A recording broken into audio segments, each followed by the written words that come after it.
மதுரையில் தினமலர் மற்றும் SRM institute of science and technology நிறுவனம் சார்பில் +2விற்கு பிறகு என்ன படிக்கலாம், எங்கு படிக்கலாம் என்பது குறித்த வழிகாட்டி நிகழ்ச்சி 2ஆம் நாளாக மதுரை லட்சுமி சுந்தரம் ஹாலில் நடைபெறுகிறது.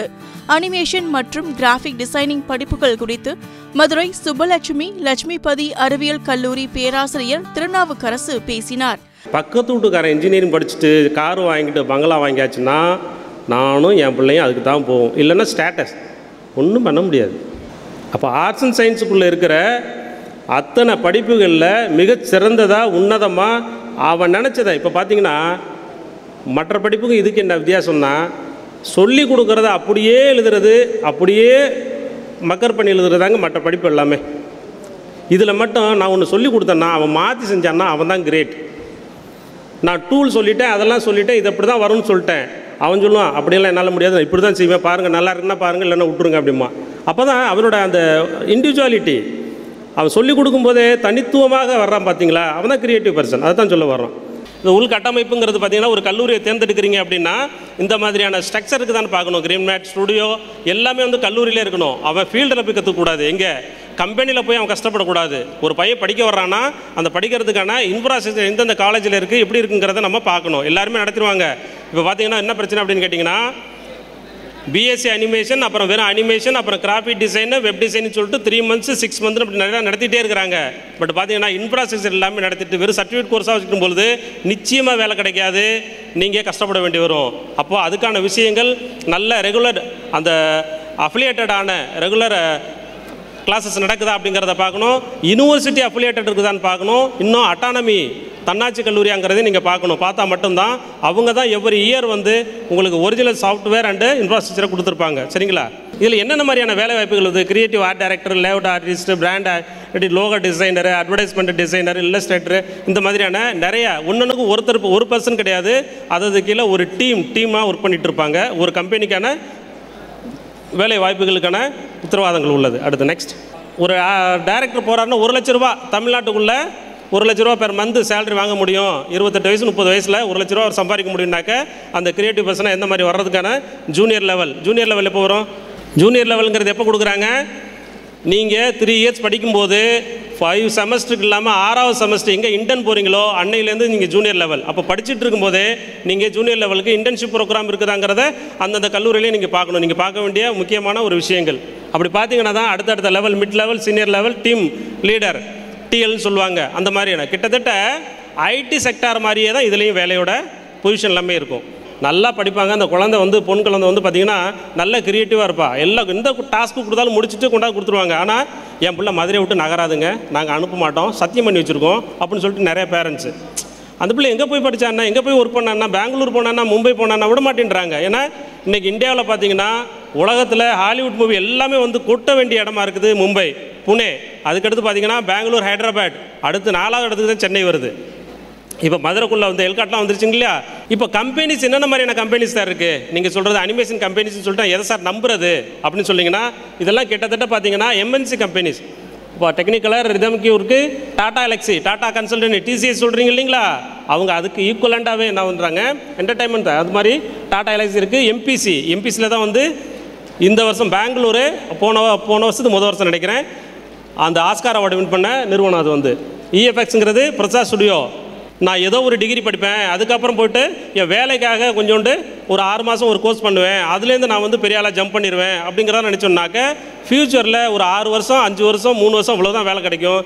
அதுக்கப்புறம் இன்டெப்த்தாக அதோட இது க்ரோத் வளரும் பொழுது நம்மளை கீழே தள்ளிடுவாங்க. நம்ம லெவல் மிட் லெவல் கீழே இருக்கிற மாதிரி இருக்கும். அப்போ 3 years நம்ம வந்து கட்டாயமாக படிக்கணும். அப்போ தான் நம்ம வந்து எம்என்சி நிறுவனங்களில் வந்து அந்த கிரியேட்டிவ் ஹெட் வரலையும் போகிறதுக்கான வாய்ப்புகள் நம்மள தேடி வரும். அரசு வேலைகள், IAS, IPS தேர்வுகளுக்கு தயாராவது குறித்து சன் IAS அகாடமி இணை இயக்குனர் நித்யா பேசினார். படித்தா நம்ம லைஃப் செட்டில்டு அப்படிங்கிற காலமே மலையேறி போச்சு. அப்படி தானே? படிச்சிட்டோம், இனிமேல் லைஃப்பில் எல்லாமே சூப்பராக ஆகிடும், அதெல்லாம் இனிமேல் சொல்ல முடியாது. அப்போ படித்ததுக்கு அப்புறமும் நம்ம ஏதாவது படித்தா மட்டும்தான் வாழ்க்கையில் முன்னேற முடியுங்கிற நிலமையில நம்ம இருக்கோம். இது உங்களுக்குன்னு இல்லை, டாக்டருக்கு படித்தாலும் அதுதான், என்ஜினியரிங் படித்தாலும் அதுதான், சாதாரணமாக ஆர்ட்ஸ் படித்தாலும் அதுதான். என்ன மேம் சாதாரணமாக ஆர்ட்ஸ்ன்னு சொல்லிட்டீங்க அப்படின்னா நம்ம மைண்டில் அந்த மாதிரி ஒரு எண்ணம் இருக்குது. ஆர்ட்ஸ்னாலே ரொம்ப சாதாரணம் அப்படின்னு கிடையவே கிடையாது. ஏன்னா நீங்கள் ஐஏஎஸ் வெப்சைட்டில் போய்ட்டு, ஐ மீன் யூபிஎஸ்சி அப்படின்னு ஒரு எக்ஸாம் இருக்குது இல்லையா, யூனியன் பப்ளிக் சர்வீஸ் கமிஷன் அப்படின்னு சொல்லுவாங்க. அந்த வெப்சைட்டில் போயிட்டு ஐஏஎஸ் ஆவதற்கான தகுதி என்ன அப்படின்னு கேட்டால், இப்போ நான் உங்களை கேட்குறேன் ரைட்டா, இப்போ இங்கே இருக்கிற எவ்வளோ பேருக்கு ஐஏஎஸ் ஆகணும்னு சின்னதாக ஒரு ஆசை இருக்குது. தகுதியெல்லாம் அப்புறம் பேசுவோம். எனக்கு திறக்கமாக இருக்கா, தகுதி இருக்கா, நான் 10th 300 மார்க் தான் மேம் வாங்கினேன், அது எதுவுமே விஷயம் இல்லை. எவ்வளோ பேருக்கு நம்மளும் ஆனால் நல்லாயிருக்கும் அப்படின்ற எண்ணம் இருக்குது? கை தூக்குங்க. பணம் வேணும், சேவையும் செய்யணும், ரோல் மாடலாகவும் ஆகணும், அதே மாதிரி ஒரு நல்ல பொசிஷனில் ஒரு வேலையும் வேணும் அப்படின்னா ஐஏஎஸ் தான் ஆகணும். ஐஏஎஸோ இல்லை ஒரு கவர்மெண்ட் வேலையோ. ஒரு விஷயம் நடக்குதுன்னா அதை நம்ம பின்னாடி இருந்து திட்டமிடலில் ஆரம்பித்து அது செயல்படுதான்னு மேற்பார்வை பார்க்குற வரைக்கும் நீங்கள் இருக்கணும்னா அதுக்கான வேலை அரசு இயந்திரத்தின் ஒரு பல்லாகிறது தான். சாதாரண ஒரு கம்பெனியில் ஒரு பல்லா இருந்தீங்கன்னா நீங்கள் கிளைம் பண்ணிக்க முடியாது. அரசு அதிகாரியாக இருக்கும்போது இந்த பார்க் என்னால் தான்ப்பா இங்கே வந்துச்சு, இந்த மார்க்கெட்டை தூக்கிட்டு இங்கே ரிங் ரோடை கொண்டு வந்தது நான் தான், இந்த இடத்துல பார்க்கிங் ஸ்லாட் போட்டது நான் தான், இந்த இடத்துல ஒரு நூலகத்தை கட்டினது என்னுடைய பீரியடில் தான், நான் இந்த ஊரில் ஐஏஎஸ்ஸாக இருக்கும்போது இந்த ரோடுக்கான திட்டங்களை ஆரம்பித்தோம். அதை சொல்கிறதுக்கான தகுதியை நம்ம வளர்த்துக்கணும். எது தேவை, எது முதல் தேவை அப்படிங்கிறத தெரிஞ்சுக்கணும். ப்ரையாரிட்டி அப்படின்னு சொல்லுவாங்க. ப்ரையாரிட்டைஸ் பண்ண கற்றுக்கணும். இன்றைக்கி எது முதல்ல தேவை அதை பார்க்கணும். நாளைக்கு ஒரு பயங்கரமான ஃபங்க்ஷன், அதுக்கு ட்ரெஸ் வேணும், நாளைக்கு எக்ஸாம் இருக்குது, அதுக்கு படிக்கணும். எது முதல் தேவை அதை முடிச்சுட்டு தான் 2வது தேவைக்கு போகணும். அதுதான் வாழ்க்கையுடைய பாடம். ரைட்டா? அப்போது நான் ஏன் இதிலிருந்து வேறு வேலைக்கு போகணும் அப்படின்னு நான் விரும்பக்கூடாதுன்னா, நான் போகிற வேலை எல்லாத்த விட பெஸ்ட்டாக இருக்கணும். அதானே அம்மா அப்பாவுக்கு பிடிக்கும். என் பையன் வேலையை நீங்கள் கம்பேரே பண்ண முடியாதுங்க அப்படிங்கிற மாதிரி ஒரு வேலைக்கு நீங்கள் போகணுன்னா நீங்கள் அவனால் வாங்க முடியாத ஒரு சம்பளத்தை வாங்கணும்னு அவசியம் இல்லை. ஒரு ப்ரைவேட் கம்பெனியில் வேலைக்கு போகிற ஒருத்தரை நம்ம எடுத்துப்போம். ஓகே, 2 லட்சம் ரூபாய் ஒரு மாதம் சம்பளம். கழுத்தில் போர்டு மாட்டிட்டு அலைய முடியுமா? நான் இந்த கம்பெனியில் 2 லட்ச ரூபா சம்பளம் வாங்குறேன் அப்படின்னு கழுத்தில் ஒரு போர்டை மாட்டிக்கிட்டு கல்யாணத்துக்கு போக முடியாது. கரெக்டாக? கலெக்டர்கிட்ட சம்பளம் எவ்வளோன்னு யாராவது கேட்பாங்களா? கலெக்டருங்கிறதே போதுமானதாக இருக்குல்ல, அதை தாண்டி வேறு என்ன இருக்குது? அது உங்களுடைய அடையாளம். சரி, கார், ஜாகுவார் காரில் போகிறீங்க, காரைத்தான் பார்ப்பாங்க. அதுவே ஒரு ஓட்ட இண்டிகா கார், மேலே சைரன் வச்சுருக்கு, முன்னாடி மாவட்ட ஆட்சியர்னு போட்டிருக்கு, எல்லாரும் என்ன பண்ணுவாங்க? எட்டி உள்ளே யார் உட்காந்துருக்காங்கன்னு பார்ப்பாங்க. அதுதான் நீங்கள் சம்பாதிக்கிற அடையாளம். நீங்கள் போகிற காரு அந்த கம்பெனிக்காரனுக்கான பெருமை. எந்த காரில் போனாலும் நான் தனியாக தெரிவேன், அதுதான் நீங்கள் சம்பாதிக்கிற பெருமை இல்லையா? யாரோ கலெக்டர் போகிறாங்களாம்ப்பா அப்படி எட்டி பார்க்கணுன்னா அது நம்ம சம்பாதிக்கிறது. அது சாகிற வரைக்கும் நம்மளுடைய தான் இருக்கும். பட்டப்படிப்புக்கான நுழைவுத் தேர்வுகள் தயாராகும் விதம் குறித்து டெக்னோகிராட்ஸ் இந்தியா காலேஜ் நிர்வாக இயக்குனர் நெடுஞ்செழியன் பேசினார். மெயினாக இன்றைக்கெலாம் நீங்கள் ரொம்ப கஷ்டப்பட்டு படிக்கிறீங்க, மேலே எதற்காண்டி படிக்கணும் அப்படின்னு பார்த்தோம் அப்படின்னா இந்த 3 ஃபேக்டர் ரொம்ப இம்பார்ட்டண்ட்டாக இருக்குது. ஓகே, எனக்கு வேலை வாய்ப்பு வேணும், அதுக்காண்டி தான் நான் படிக்கிறேன் அப்படிங்கிறவங்க எவ்வளோ பேர் கை தூக்குங்க? எம்ப்ளாய்மெண்ட்டுக்காண்டி தான் நான் ஹையர் எஜுகேஷன் படிக்கிறேன். Very good. எவ்வளோ பேர் நான் இன்ட்ரெஸ்ட் காண்டி படிக்கிறேன் அப்படிங்கிறவங்க கை தூக்குங்க? ஓகே, பரவாயில்ல, நல்லா போய் சொல்கிறீங்க. ஓகே, 3வது ஸ்கோப்புக்காண்டி படிக்கிறவங்க அப்படிங்கிறது, இது படித்தா நல்ல ஸ்கோப் சார், அதுக்காண்டி படிக்கிறேன் அப்படின்னு. ஸோ நல்லா போய் சொல்கிறீங்கன்னு யாரும் கையே தூக்க மாட்டேங்கிறீங்க இல்லையா? ஓகே, ஸோ எம்ப்ளாய்மெண்ட்டுக்காண்டி படிக்கிறது கரெக்டாக தப்பா? வேலைக்காக கல்வி அப்படிங்கிறது கரெக்டாக தப்பா? கல்வி வேலைக்காக தானா? எவ்வளோ பேர் கல்வி வேலைக்கு அப்படின்னு நினைக்கிறீங்க? முதலே கை தூக்குனீங்க. பெற்றோர்கள் யாராவது? நிச்சயமாக கல்வி வேலைக்காக கிடையவே கிடையாது. I will give example. First I will come to scope. ஸ்கோப்புக்காண்டி படிக்கிறது அப்படிங்கிறது மிக மிக தவறு. ஏன்னா 10 வருஷத்துக்கு முன்னாடி நீங்கள் யாரும் மொபைலில் இன்றைக்கி இன்டர்நெட் யூஸ் பண்ணலாம் நீங்கள் திங்க் பண்ணி கூட பார்த்ததில்லை. இன்னையிலேருந்து 10 வருஷம் கழித்து மொபைல் என்ன டெக்னாலஜி மாறுங்கிறது நமக்கு தெரியாது. அப்போ ஸ்கோப்புக்காண்டி படிக்கலாமா, படிக்கக்கூடாதா? படிக்கக்கூடாது. 2வது, எம்ப்ளாய்மெண்ட் அப்படிங்கிறதுக்கு வரதுக்கு முன்னாடி இன்ட்ரெஸ்ட் படி படிக்கலாமா, படிக்கக்கூடாதா? எவ்வளோ பேர் இன்ட்ரெஸ்ட் படி படிக்கணும்? கை தூக்குங்க. ஓகே, நான் இன்ட்ரெஸ்ட் படி படிக்கக்கூடாதுன்னு சொல்கிறேன், கரெக்டாக தவறா? தவறு இல்லையா? கரெக்டான தப்பு. சரி, இப்போ உங்களை interest curd rice and pickle அப்படின்னு சொல்லிட்டோம் அப்படின்னா, தயிர் சாதம் ஊறுகாய் தான் என்னோட ரொம்ப இன்ட்ரெஸ்ட் அப்படின்னு சொல்லிட்டா, இந்த ஹால் ஃபுல்லாக பஃபே வச்சுருக்காங்கன்னா எதையுமே பார்க்காமல் வெறும் கர்ட் ரைஸ் அண்ட் பிக்கிள் எடுத்துகிட்டு போயிடுவீங்களா, இல்லை மற்றெல்லாம் பார்ப்பீங்களா? இல்லை, இப்போ நீங்கள் ஐஐடி நீட் அப்படின்னா வேறு எங்கேயும் திரும்பி கூட பார்க்குறது இல்லையே. இன்ட்ரெஸ்ட் இதுதான் சொல்லிட்டு வேறு எங்கேயும் பார்க்க மாட்டேங்கிறீங்க. அப்போ அது இன்ட்ரெஸ்ட் படி படிக்கலாமா, படிக்கக்கூடாது? ஏன்னா இதை விட பெட்டர் ஆப்பர்ச்சுனிட்டி என்ன இருக்குன்றது நமக்கு தெரியாது. அதனால் நம்ம சொல்கிற இன்ட்ரெஸ்ட்டுங்கிறது நமக்கு தெரிஞ்ச ரெண்டு விஷயந்தான், இதுக்கு மேலே தெரியவே தெரியாது. ஸோ பேசிக்கலி வந்து பார்த்தோன்னா ஒரு பர்சனோட இன்டெலெக்ட் அப்படிங்கிறது ஒரே ஒரு எக்ஸாமினேஷன் வச்சு உங்களுக்கு திறமை இருக்குது அப்படின்னு சொல்ல முடியுமா, இல்லை திறமை இல்லைன்னு சொல்ல முடியுமா? இந்த +2 மதிப்பெண்களை வச்சு உங்களுக்கு திறமை இருக்குது திறமை இல்லைன்னு சொல்கிறது கரெக்டாக தப்பு இல்லையா? ஓகே, இங்கே மட்டும் தான் கற்றுறாங்க, மீதி யாரும் ஒன்றும் பார்ட்டிசிபேஷன் இல்லை. ஓகே, மீதிலாம் நம்புகிறாங்க. எங்களை பொறுத்த வரைக்கும் எங்களோட எக்ஸாம்பிளில் வந்து சையத் அன்சாரி வந்து அருப்புக்கோட்டை கிட்ட வீரசோளம்ங்கிற ஒரு ரொம்ப புவர் ஃபேமிலி. அவர் எங்கள்கிட்ட வரும்போது 98% blind, government Poonamallee blind school. அவர் தமிழ் மீடியத்தில் தான் படித்தார். 824 மார்க் வாங்கினார். அவரை நாங்கள் வந்து காமன் லா அட்மிஷன் டெஸ்ட் எழுத சொல்லி கிளாட் எழுதி கொச்சினில் போய் national university of advance legal studies, Tamil மீடியத்திலேருந்து நீங்கள் ஆங்கிலத்தில் படிக்கணும், அது நேஷனல் லா ஸ்கூலில் படிக்கணும். அங்கே படித்து அவர் வந்து ஒரு அரியர்ஸ் இல்லாமல் 8 கிரேட் வாங்கி டாக்டர் அப்துல் கலாம், ஜஸ்டிஸ் கிருஷ்ணய்யர் எல்லாம் ஃபெலிசிட்டேட் பண்ணி யூனிவர்சிட்டி ஆஃப் நெதர்லாண்ட்ஸில் போய் அவருக்கு டிசபிலிட்டி லா கிடச்சிது. அன்ஃபார்ச்சுனேட்லி வசதி இல்லாத ஃபேமிலி, அங்கே போய் படிக்க முடியல. இதே மாதிரி வந்து ஐஐடியோட மொத்த சீட்ஸ் அப்படின்னு பார்த்தோன்னா 4956 சீட் இருக்குது. 2018 இப்போ ஐஐடியில் வந்து கேர்ள்ஸ்க்குன்னு தனியாக கோட்டா கொண்டு வந்திருக்காங்க. ஜென்ரல் கேட்டகரியில் வந்து 895 சீட்ஸ் கேர்ள்ஸ்க்கு போகும். இது மொத்த சீட் வந்து 9772, கேர்ள்ஸ்க்கு வந்து 1772, ஜென்ரல் கேட்டகரிக்கு 4956 இருக்குது. ஓபிசி என்சிஎல் அப்படின்னா என்னென்னா அதர் பேக்வர்ட் கிளாஸஸ் அப்படிங்கிறது. இப்போ தமிழகத்தை பொறுத்தவரை backward class, most backward class and அது மாதிரி வந்து டினோட்டிஃபைட் கம்யூனிட்டிஸ், பிசி முஸ்லீம், இது 4 சேர்ந்து ஆல் இண்டியா கோட்டாக்கு நம்ம போகும்போது அதர் பேக்வர்ட் கிளாஸ் வரும். இதில் பேரண்டல் இன்கம் 8 லட்சத்துக்குள்ளே இருந்தால் ஓபிசி நான் க்ரீமி லேயரில் வருவீங்க. 8 லட்சத்துக்கு மேலே போயிடுச்சுன்னா அது வந்து நீங்கள் க்ரீமி லேயர் ஆகிடும். பட் இதே நீங்கள் அரசு பணியில் ஏதாவது இருந்து நீங்கள் கிளாஸ் 1 ஆஃபீஸராக இல்லைன்னா நீங்கள் ஓபிசி என்சியில் தான் வருவீங்க. அந்த சர்டிஃபிகேஷன் வந்து 6 மாதம் தான் வேலிட். ஒரு வருஷத்துக்கு நீங்கள் வந்து 2-3 தடவை வாங்க சொல்லுவாங்க. அட்மிஷனுக்கு முன்னாடியும் ஒரு தடவை நீங்கள் வாங்க வேண்டியிருக்கும். ஸோ இந்த ஓபிசி என்சிஎலுக்கும் அது மாதிரி கேர்ள்ஸ்க்கு தனியாக 466 கோட்டா இருக்குது. எஸ்சி எஸ்டிக்கும் தனி சர்டிஃபிகேட் ஃபார்மேட் இருக்குது. ஆல் இண்டியா எக்ஸாமினேஷனுக்கு நீங்கள் தனியாக வாங்கணும். இது மாதிரி ரேங்க் வாங்கிட்டும் மதிப்பெண்கள் வாங்கின பிறகும் மாணவர்கள் சரியாக சாய்ஸ் ஃபில்லிங் பண்ணாதனால ஐஐடியோட வாசல் அலைய முடியல. ரொம்ப கஷ்டப்பட்டு ஓடி வந்து அந்த ரேங்க்கை வாங்கினதுக்கப்புறம் ஃபினிஷிங் லைனை தொடாமலே உள்ள மயங்கி விழுந்துறாங்க. அந்த அளவுக்கு வந்து இதில் வந்து லாஸ் இருக்குது. ஸோ அதனால் மதிப்பெண்களை தாண்டி ஒரு உலகம் இருக்குது. இதை நம்ம யாரும் பார்க்குறதில்ல. நம்ம எல்லாம் வந்து மதிப்பெண்கள் வாங்கலைன்னா அதோட முடிஞ்சது அப்படின்னு நினச்சிட்ருக்கோம்.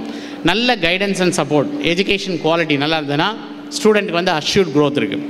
கருத்தரங்கில் பங்கேற்ற மாணவ மாணவிகளுக்கு மதுரை அமெரிக்கன் கல்லூரி உளவியல் பேராசிரியர் சுரேஷ்குமார் உளவியல் தேர்வை நடத்தினார். நாலேஜ் வந்து உங்களுக்கு வந்து நீங்கள் ஃபியூச்சர்லாம் வந்து இப்படி இருக்காது. இப்போ எனக்கு வந்து இவ்வளோ இன்ஃபர்மேஷன் தெரியும், 1330 குறள் புறநானூறு எல்லா அகராவதும் தெரிஞ்ச வேலை கிடையாது. அதே மாதிரி இங்கிலீஷில் எனக்கு எல்லாமே தெரியும்னா உங்களுக்கு வேலை கிடையாது. If you know the skill at what time, at what information you can able to share, அந்த ஸ்கில் இருந்தால் போதும். பர்சிவேட்டிவ் ஸ்கில்னு சொல்லுவாங்க. மற்றவங்கள ஒரு நம்மளை கவனிக்கக்கூடிய செய்யக்கூடிய செயல், இந்த மாதிரி நிறைய ஸ்கில் இருக்குது. அந்த ஸ்கில்லை டெவலப் பண்ணிக்கங்க. இந்த சம்மர் டைமில் என்ன பண்ணுங்கள், அந்த ஸ்கில் டெவலப்மெண்ட் ப்ரோக்ராம் எங்கே இருக்குன்னு பார்த்து அந்த ட்ரைனிங் எடுத்துக்கங்க, ரொம்ப நல்லது. மாலை நேர அமர்வில் அறிவியல் படிப்புகளின் எதிர்காலம் குறித்து ஓய்வு பெற்ற பேராசிரியை லட்சுமி விளக்கினார். இது மாதிரி ஒவ்வொரு துறையிலையுமே இந்த ரெவல்யூஷன் இருந்திருக்கு. தொழில் புரட்சிக்கு அப்புறமா பலவிதமான இயந்திரங்களுடைய வளர்ச்சி நம்ம இதில் வாழ்க்கையில் புகுந்து வந்துடுது. இப்போ என்னெல்லாம் துறைகளில் இப்போ அடுத்தடுத்த முன்னேற்றங்கள் வருது அப்படின்னு பார்த்தீங்கன்னா, நமக்கு நிறைய மெட்டீரியல்ஸ் வேண்டியிருக்கு. மெட்டீரியல்ஸ் அப்படின்னு சொல்கிறது சின்ன சின்ன நானோ மெட்டீரியல்ஸ், அதாவது எப்படி மில்லி சொல்கிறோம், மைக்ரோ சொல்கிறோம், அதுக்கப்புறம் நானோ, அதையும் விட சிறிய மெட்டீரியல்ஸ் கண்டுபிடிக்க வேண்டியிருக்கு. இதே மாதிரி நீங்கள் பார்த்தீங்கன்னா எனர்ஜியில் நமக்கு ஒரு பெரிய ப்ராப்ளம் இருக்குது. இவ்வளோ நம்மகிட்ட இருக்கக்கூடிய பெட்ரோலுடைய இருப்பு தீர்ந்து போயிடக்கூடிய சூழ்நிலை வருது. நம்மகிட்ட ஆல்டர்னேட் சோர்சஸ் ஆஃப் எனர்ஜி கண்டுபிடிக்க வேண்டிய சூழ்நிலை இருக்கும். அது மாதிரி நமக்கு வந்து சில தேவைகள்னால சில ஃபீல்டுகள்லாம் வெகு அதிக அளவில் முன்னேறுவதற்கு வாய்ப்புகள் இருக்குது. இதில் வேர்ல்டு எக்கனாமிக் ஃபோரம் அப்படிங்கிறவங்க வந்து இப்போ ரீசெண்டாக ஒரு ரிப்போர்ட் பப்ளிஷ் பண்ணியிருக்காங்க. அவங்க வந்து ஃப்யூச்சர் ஆஃப் ஜாப்ஸ், இவங்களுடைய கணிப்புப்படி அப்படின்னா 2022, அதாவது கிட்டத்தட்ட அதான் நீங்கள்லாம் படிப்பை இப்போ மாணவர்களாக இருக்கிறவங்க படிப்பை முடிக்க போகிற நேரமாக இருக்கும். அவங்க என்ன சொல்கிறாங்க, எந்தெந்த துறைகளில் அதிக வேலைவாய்ப்பு இருக்கும்னா அதில் போட்டிருக்கேன் பாருங்கள், ஆர்டிஃபிஷியல் இன்டெலிஜென்ஸ், ரோபோட்டிக்ஸ், அந்த மாதிரி சில துறைகளில் அதிக அளவில் வேலைவாய்ப்புகள் இருக்கிறதுக்கு சான்ஸ் இருக்குதுன்னு போடுறாங்க. சரி, இது ஒரு கேள்வி. கம்ப்யூட்டர்லாம் வரதுக்கு முன்னாடி இந்த கேள்வி வந்தது. கம்ப்யூட்டரை உள்ளே கொண்டு வராங்களே, அப்போ நமக்கெல்லாம் வேலை இல்லாமல் போயிடும் இல்லையா? மனுஷனே வேலை இல்லாமல் போயிட்டான்னா எதுக்கு கம்ப்யூட்டர்னு கேட்டாங்க ஒரு காலத்தில். ஆனால் நீங்கள் எல்லாருமே இப்போ அண்டர்ஸ்டாண்ட் பண்ணியிருக்கீங்க, கம்ப்யூட்டர் வந்ததுக்கு அப்புறமா வேலை வாய்ப்புகள் என்ன இருக்குது, அதிகமாக இருக்கே தவிர குறையில்லை. எல்லாருக்குமே வேலை கிடச்சிருக்கு. அதே மாதிரி இப்போ இந்த ஆர்டிஃபிஷியல் இன்டெலிஜென்ஸ் அண்ட் ரோபோட்டிக்ஸுடைய யுகமாக அது மாறப்போகிற காலத்தில் அந்த ஃப்யூச்சர் ஆஃப் ஜாப்ஸ் ரிப்போர்ட்டில் என்ன சொல்கிறாங்க அப்படின்னு சொன்னால் 75 மில்லியன் ஜாப்ஸ் வந்து அவுடேட் ஆகிடும். அதாவது எந்தெந்த வேலையை மெஷினால் செய்ய முடியும், மனுஷன்தான் செய்யணும்னு அவசியம் இல்லையோ அந்த வேலைகள் எல்லாமே போயிடும். ஆனால் அதே சமயத்தில் இன்னொரு 133 மில்லியன் ஜாப்ஸ் வந்து புதுசாக உருவாகிறதுக்கு வாய்ப்புகள் இருக்குது அப்படிங்கிறாங்க. அப்போ நம்முடைய திறமைகள் என்னவாக இருக்கணும்? படிக்கிறதோ நம்ம வந்து ஒரு மெஷினால் எந்த வேலையை செய்ய முடியுமோ அது இல்லாத ஒரு வேலையை, அதால் செய்ய முடியாத ஒரு வேலையை நம்ம செஞ்சால் மட்டும்தான் மனுஷனால் சர்வைவ் ஆக முடியும். நம்ம வந்து ஜாப் மார்க்கெட்டில் சர்வைவ் ஆக முடியும். டிஜிட்டல் மார்க்கெட்டிங், இ-காமர்ஸ் மற்றும் சைபர் பாதுகாப்பு குறித்து பிசினஸ் பிளாக்கிங் நிறுவனர் கிருபா சங்கர் பேசினார். ஆளு அதே ஆளு, வயலன் அதே வயலன், பாட்டுங்க அதே பாட்டுங்க, ஆனால் இடம் ஒன்றியும் வேற. ஒரு வாரத்துக்கு முன்னாடி ஒரு ரயில்வே ஸ்டேஷனில் வாசிச்சார், ஆனால் இன்னொரு வாட்டி ஒரு பியூட்டிஃபுல் ஆடிட்டோரியம், ஃபேண்டாஸ்டிக் ஆடிட்டோரியம், ஒரு சீட்டு கூட காலியாக இல்லை. And he goes and plays in this brilliant auditorium. அதுலேயே வந்து கோடீஸ்வரர், அந்த ஒரு நைட்லேயே வந்துட்டு he's become Kodeeswarar because of ticket sales. என்னோட கேள்வி, எல்லாம் ஒன்றா இருக்கும்போது how come there is such a big difference? The answer to this question is relevant for each one of us in this hall. Whether you are a student who has just come in, whether you are a parent, I see some of the grandparents have come here as well. நீங்க எந்த இதுவா இருந்தாலும் you have to understand one very fundamental important point. It is advertising. Good job. But more than advertising, thank you. It is branding. இந்த perception சொல்லுவாங்க.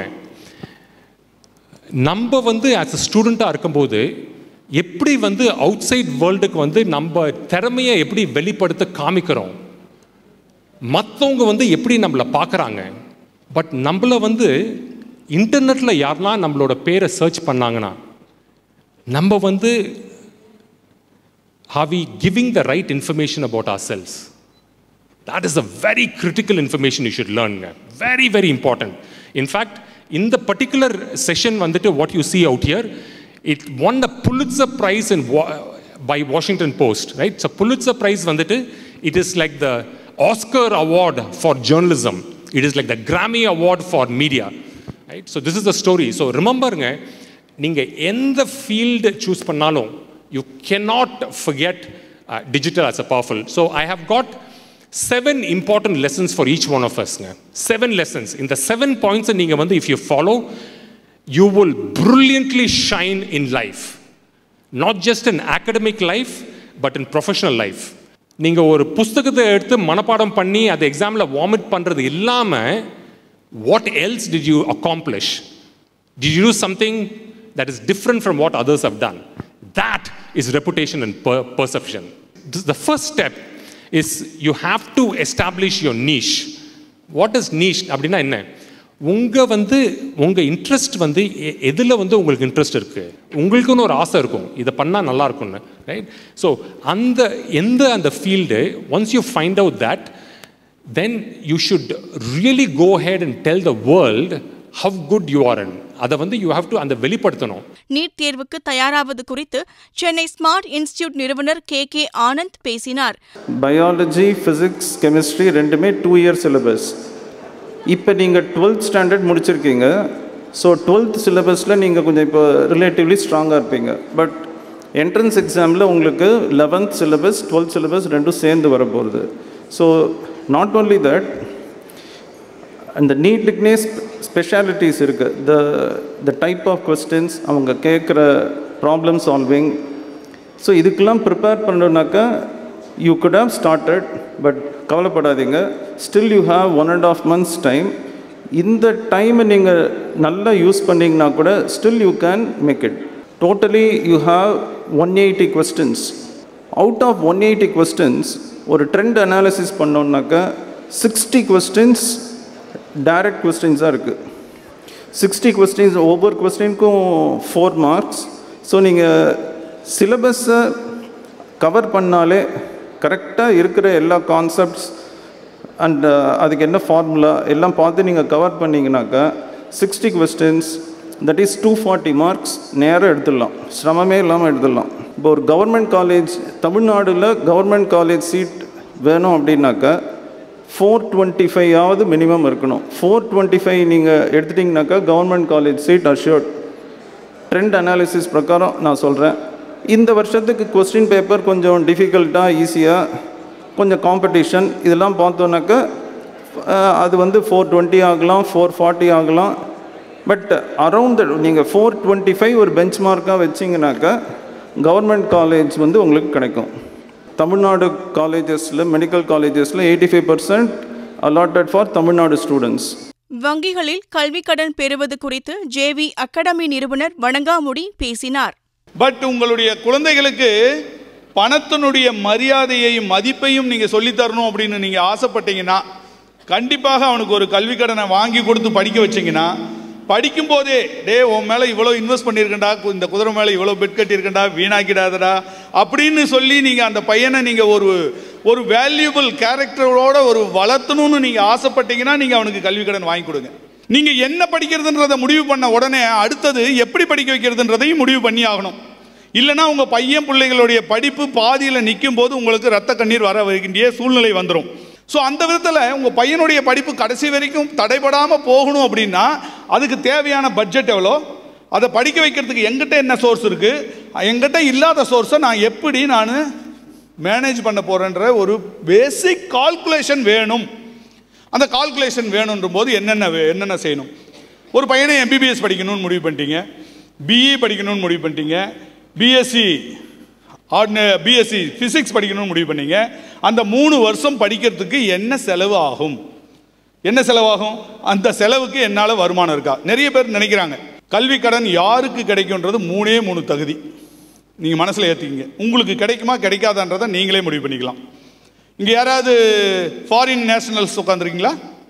வெளிநாட்டவர்கள், Australian, American, Africans, எல்லாம் மதுரைஸ்.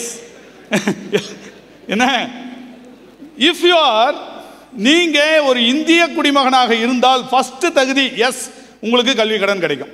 1 முடிஞ்சுதா? இப்போ இங்கே இருக்கிறவங்க அத்தனை பேரும் எலிஜிபிளா கல்வி கடனுக்கு வாங்குவதற்கு தகுதி உள்ளவர்கள். 2வது மிக முக்கியமான தகுதி, உங்கள் பையன் படிக்கிற படிப்போ உங்கள் பையனோ பொண்ணோ படிக்கிற படிப்பு படித்து முடித்த உடனே அது என்ன கொடுக்கணும்? படிப்பு முடித்த உடனே ஒன்று அவனுக்கு டிகிரி கொடுக்கும், அல்லது டிப்ளமோ கொடுக்கும், அல்லது சர்டிஃபிகேட் கொடுக்கும். இல்லையா? எந்த படிப்பு படித்தாலும் ஒரு பையனுடைய படிப்பு முடிந்த பிறகு அவனுக்கு டிகிரியோ டிப்ளமோவோ சர்டிஃபிகேட்டோ கிடைச்சிருந்தா அந்த படிப்புக்கு கல்வி கடன் உண்டு. ஓகேவா? இப்போ 2வது தகுதி முடிஞ்சுதா? 3வது மிக முக்கியமான தகுதி, எந்த காலேஜில் படித்தா கல்வி கடன் கிடைக்கும்? அடுத்த கேள்வி, எந்த காலேஜில் படித்தா கிடைக்கும்னா இந்திய அரசாங்கம் சென்ட்ரல் அல்லது ஸ்டேட், யூஜிசி, ஏஹெச்இசிஇ அல்லது ஐசிஎம்ஆர் இந்த மாதிரி நிறுவனங்கள் ஆல் அங்கீகரிக்கப்பட்ட கல்லூரி இன்ஸ்டிடியூஷனில் நீங்கள் படிச்சீங்கன்னா உங்களுக்கு கல்வி கடன் கிடைக்கும். முன்னணி பல்கலைக்கழகங்கள் மற்றும் கல்வி நிலையங்களின் 93 ஸ்டால்கள் கண்காட்சியில் இடம்பெற்றுள்ளன. மார்ச் 22ஆம் தேதி காலை 10 மணி முதல் மாலை 6:30 மணியுடன் கருத்தரங்கு மற்றும் கண்காட்சி நிறைவு பெறுகிறது. நிகழ்ச்சியை கலசலிங்கம் கல்வி ஆராய்ச்சி நிறுவனம் மற்றும் ஸ்ரீ ராமகிருஷ்ணா கல்வி நிறுவனங்கள் இணைந்து வழங்குகின்றன. கருத்தரங்கில் கேட்கப்பட்ட கேள்விகளுக்கு பதில் அளித்த மாணவர்களுக்கு டேப்லெட் மற்றும் வாட்ச்கள் பரிசாக வழங்கப்பட்டன.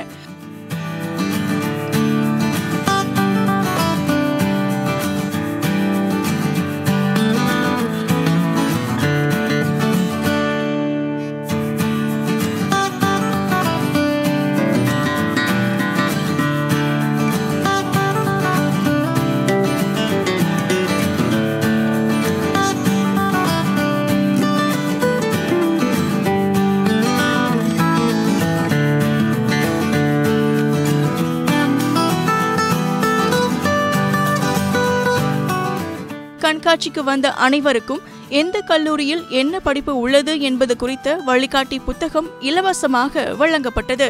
கருத்தரங்கில் பங்கேற்ற மாணவர்கள் வழிகாட்டி நிகழ்ச்சியால் பயன்பெற்றதாக தெரிவித்தனர்.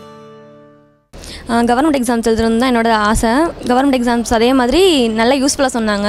யூபிஎஸ்சியில் இவ்வளோ இருக்குன்னு எனக்கு தெரியாது. நேஷ்னல் இன்ஸ்டியூட்ஸ்க்கு இவ்வளோ தூரம் அப்ளிகேஷன் போடணும் அதெல்லாம் நிறையா சொல்லி கொடுத்துருந்தாங்க. ரொம்ப யூஸ்ஃபுல்லாக இருந்துச்சு. நான் வந்து இன்ஜினியரிங் படிக்கணும்னு ஆசையில் தான் இருந்தேன். பட் எங்கள் வீட்டில் விடல. இப்போது இங்கே சொன்னதுலேருந்து அவங்களுக்கு ஒரு இன்ட்ரெஸ்ட் வந்திருக்கு. எனக்கு பிடிச்சதை படிக்க வைக்கணும்னு நல்லா நினைக்கிறாங்க. இந்த நிகழ்ச்சிக்கு வந்து நேற்று வந்தேன், இன்றைக்கி வந்தேன். ரொம்ப யூஸ்ஃபுல்லாக இருக்குது. நம்ம சார் நெடுஞ்செழியன் சார் சொன்ன ஒவ்வொரு அறிவுரைகளும் அடுத்து அவங்க சொன்ன அந்த வாய்ப்புகள் ஸ்கோப்புகள் அனைத்தும் ரொம்ப யூஸ்ஃபுல்லாக இருக்குது. 70க்கு மேலே உள்ள நுழைவுத் தேர்வுகளில் +2 மார்க்கே தேவையில்லை அப்படிங்கிறது வந்து ஒரு புது விந்தையாக எனக்கு தெரிஞ்சு. இதை கற்றுக்கிட்டதில் ரொம்ப சந்தோஷம். இங்கே சொன்ன ஒவ்வொரு ஸ்டாஃப் சொன்னதும் எல்லா பேரும் சொன்னதும் எங்களுக்கு ரொம்ப புத்துணர்ச்சி ஊட்டுறதாக இருந்துச்சு. அவங்க நிறைய இது சொல்லி காமிச்சாங்க, நிறைய வீடியோலாம் போட்டு காமிச்சாங்க. அதில் வந்து அதே மாதிரி தான் நிறைய இதுக்கு வந்து +2 10th வந்து எவ்வளோ மார்க் கம்மியாக இருந்தாலுமே அதுக்கேற்ற மாதிரி நிறைய வேல்யூ இருக்குன்னு சொல்லியிருந்தாங்க. நிறைய கோர்ஸ் சொன்னாங்க, நிறைய ஸ்கோப் நிறைய இருக்குது, எல்லா வேலைக்கும் நிறைய ஸ்கோப் இருக்குன்னு சொன்னாங்க. அதுக்கேற்ற மாதிரி நாங்கள் எல்லாமே ப்ரிப்பேர் பண்ணியிருக்கோம். அவங்க சொன்ன எல்லாத்தையும் நோட்ஸ் பண்ணி வச்சுருக்கோம். இது எங்களுக்கு ரொம்ப யூஸ்ஃபுல்லாக இருந்துச்சு. வாக்களிப்பது நம்மளோட ஜனநாயக உரிமை, கடமையும் கூட. So save the date April 18. இது போல மேலும் பல தகவல்களுக்கு தினமலர் யூடியூப் சேனலை சப்ஸ்கிரைப் பண்ணுங்கள். பக்கத்துலேயே ஒரு பெல் பட்டன் இருக்கும், அதையும் கிளிங் அப்படின்னு அழுத்திட்டு Facebook, Twitter, Instagramல எங்களை ஃபாலோ பண்ணுங்கள்.